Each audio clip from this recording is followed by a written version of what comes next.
TV. Okay.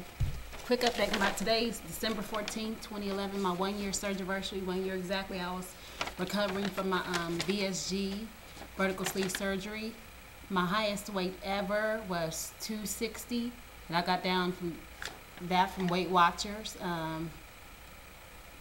didn't plan on having a surgery. That was like my last shot again, giving another weight loss alternative another shot.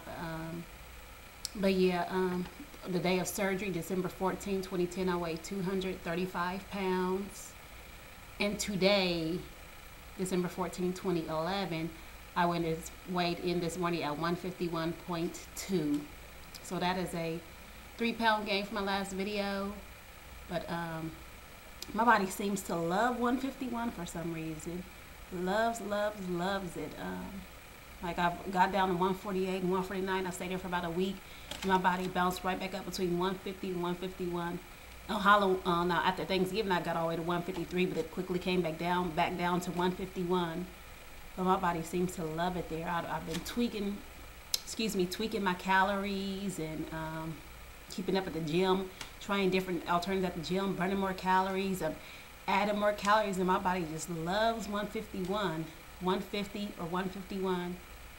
But I'm still trying to get to my goal of 140, so hopefully I'll be making a video of that soon. When I get to 145, that'll be like hallelujah for real.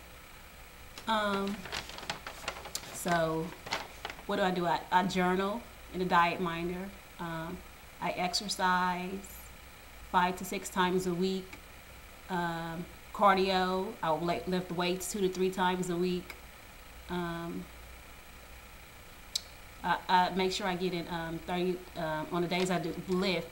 I exercise for 30 minutes to an hour at least. Now on the days I just do straight cardio, I do at least 65 minutes, 5 to 6 times a week. So more likely 6 times a week because I like exercising. Exercising comes easy to me. It's the food that I have issues with. Not just all food, just all foods, just junk food. What else?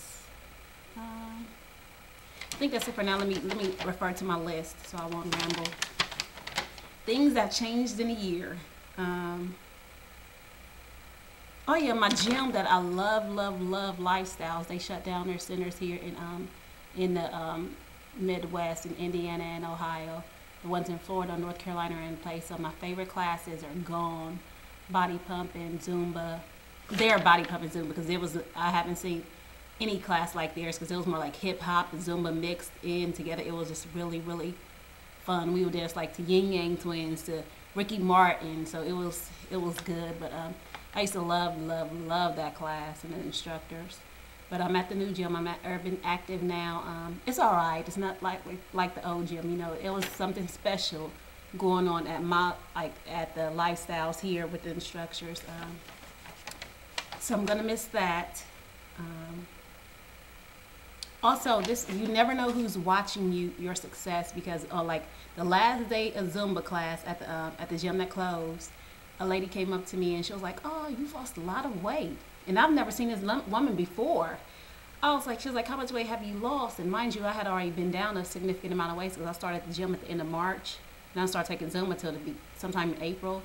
But I didn't even know who was watching. So you never know who's watching your success. So that was a non-skill because I've never noticed this woman before. And she had seen me from the beginning to where I was at now. So that felt that was great. You know, I felt good because everybody's like, oh, everybody else heard her like, oh, how much did you lose and all this other stuff. And so that was good. She was like, yeah, I see you at the gym. Everybody's like, yeah, I see you at the gym all the time, blah, blah, blah. And they see me putting in the work.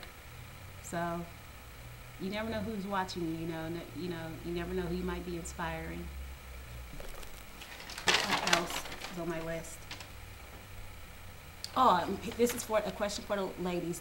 Have you found during your cycle, is it hard for you to take in water?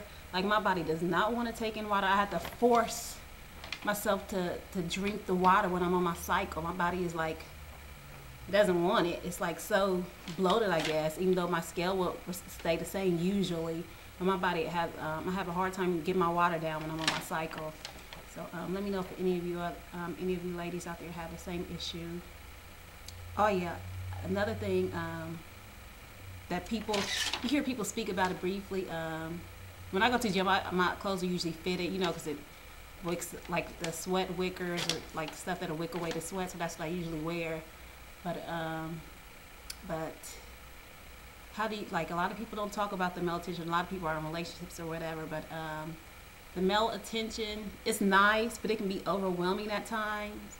Like I did all right before, when I was fat, I did all right, had options or whatever, but now it's a little takes a little getting used to.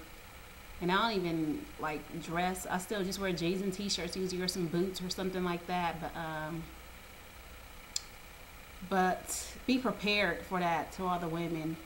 Sometimes it can be overwhelming, because I went out one time, and it was a cute outfit, felt good in it. But the attention was a little overwhelming. So yeah, so something I have to get used to. It's like you want the attention, but it's like, oh, I don't know. I'm still working that out. But that's something a lot of women don't talk about. It can become, you get a lot more attention. Like I said, I did all right before, but now it's like a lot. What else? So going forward, I'm still going to work towards my goal of getting to 140 on the scale. Clothes-wise, I'm fine. Size-wise, I'm fine. I do have excess skin. Like, some people don't have excess skin. Mine's not bad. I only have it like on my stomach, like, cause I can feel my muscles. I saw my surgeon yesterday, and he was like, "Oh, it's solid underneath there." I can feel my muscles when I'm doing it, and sometimes in some pictures you can see it, but it still has this layer of fat covering it. And the only way I can get rid of that is through a tummy tuck. But number one, I want to have kids. Number two, I'm scared to get stomach surgery again. It was just, I just don't do well with anesthesia at all. So yeah, because my story, if anybody's not familiar with my story, had the surgery. I guess my stitches were too tight. So the first surgery, because I couldn't keep anything down, not even my own saliva. I was up and running around, felt good, Then he had to go back in again in the same incisions, the same laparoscopic incisions, and loosened up some of my stitches. So I came home from that. I was in the hospital for a week after that.